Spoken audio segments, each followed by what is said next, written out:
मुझको मेरे जाने के बाद जानोगे क्या? मुझको मेरे जाने के बाद जानोगे क्या? जब जिंदा शक्ल तस्वीर में तब्दील हो जाएगी तब पहचानोगे क्या?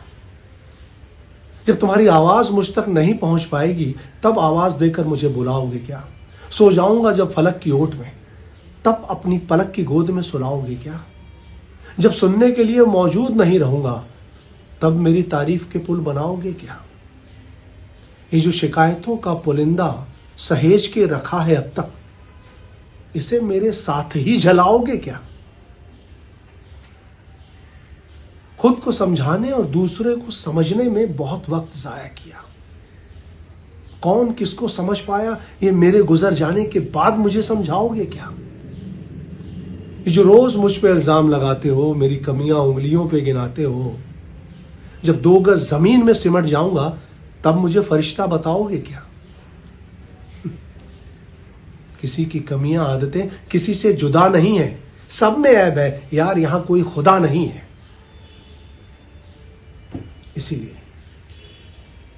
इसीलिए जिंदगी को पेचीदा मत करो, इसे खूबसूरत मोड़ दो।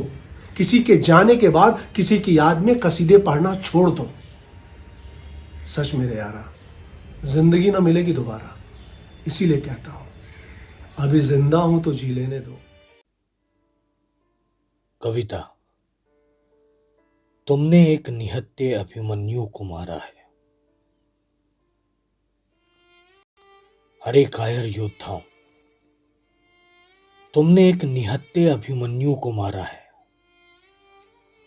हत्या की एक भ्रूण की, जो अभी गर्भ में अंकुरित ही हुआ था। तुमने एक अंकुरण को मारा है। तुम सब पके जर्जर हो चुके वृक्ष ही तो थे। तुम्हारी हिस्से की साझेदारी अब समाप्ति की ओर ही तो थी। क्या प्रकृति नए अंकुरण का स्वागत नहीं करती? क्या पालती नहीं वो अपने स्नेहशील स्पर्श से? परिपक्व हो अपनी साझेदारी निभाने को, लेकिन तुमने तो प्रकृति के विरुद्ध जाकर प्रकृति को ही ललकारा है। ललकारा है उस पूरे ब्रह्मांड को जिसमें प्रवेश करने की मनाही थी। क्या तुमने कभी सोचा है, बागों की सुंदरता किसी एक फूल से नहीं बल्कि उसमें खिले हजारों फूलों से होती है? क्या गुलाब के महत्व को बेला कभी कम कर सकी, या बेला के महत्व को गुड़हल?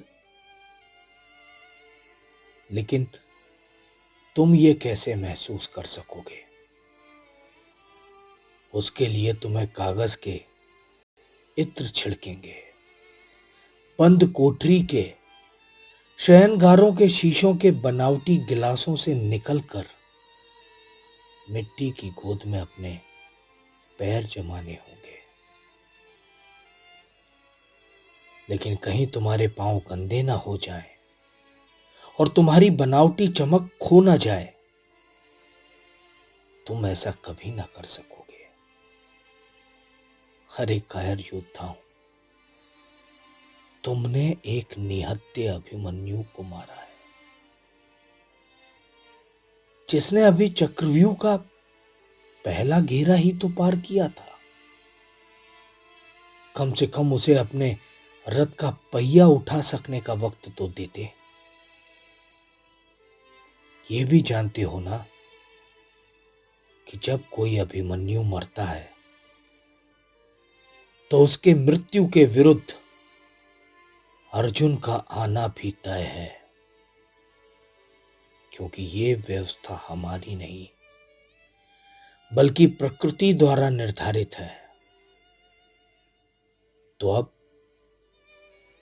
अब तुम्हारी बारी है इंतजार की।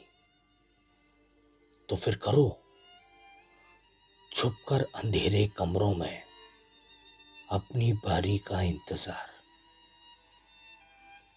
अरे कायरों, तुमने एक निहत्थे अभिमन्यु को मारा है, भ्रूण हत्या की है, जिसे अभी अंकुरित होना शेष था। अरे कायरों,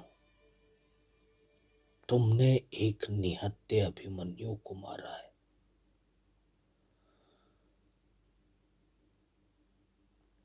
सुशांत सिंह राजपूत को श्रद्धांजलि, नमन।